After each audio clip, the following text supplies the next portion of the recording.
Public service കമ്മീഷനെ നാണം കെടുത്തിയ ഈ സംവിധാനങ്ങളെ കുറിച്ചുള്ള വസ്തുതകൾ ജനവീക്ഷണം നടത്താൻ കഴിയുന്നതിന് സ്വതന്ത്രമായ ഏജൻസി എല്ലാ വസ്തുതകളും വെളിച്ചത്ത് കൊണ്ടുവരികയുള്ളൂ. അന്വേഷണങ്ങൾ ഞങ്ങളെ തന്നെ മാത്രമേ സത്യം വെളിച്ചത്ത് വരൂ എന്ന് പ്രചരിപ്പിക്കുന്ന ആളുകൾ അത് നിരാകരിക്കുന്ന ഉത്തരം പറയാൻ പോലും നിയമസഭയിൽ തയ്യാറാകാത്ത സമീപനങ്ങൾക്കെതിരായി ഒരു ശക്തമായ പ്രക്ഷോഭം കേരളത്തിൽ ഉയർന്നു വരാൻ പോകുന്നു. അതുകൊണ്ട് കേരളത്തിൽ നടന്ന വ്യാജ നിയമത്തെക്കുറിച്ച് സ്വീകരിക്കണമെന്നും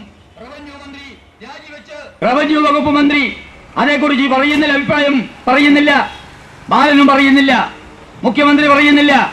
ഈ സംസ്ഥാനത്ത് ജനങ്ങളോട് ഉത്തരം പറയേണ്ട റവന്യൂ മന്ത്രിയും മുഖ്യമന്ത്രിയും മറ്റധികാരികളും ഈ നിയമനത്തിന്റെ യഥാർത്ഥ വസ്തുത പുറത്തു കൊണ്ടുവരാൻ ഒരു അന്വേഷണം, സ്വതന്ത്രമായ അന്വേഷണം വേണം എന്ന് കേരളത്തിലെ പ്രതിപക്ഷം ഒന്നടങ്കം ആവശ്യപ്പെട്ടപ്പോൾ അത് നിരാകരിക്കുകയാണ് ചെയ്തത്.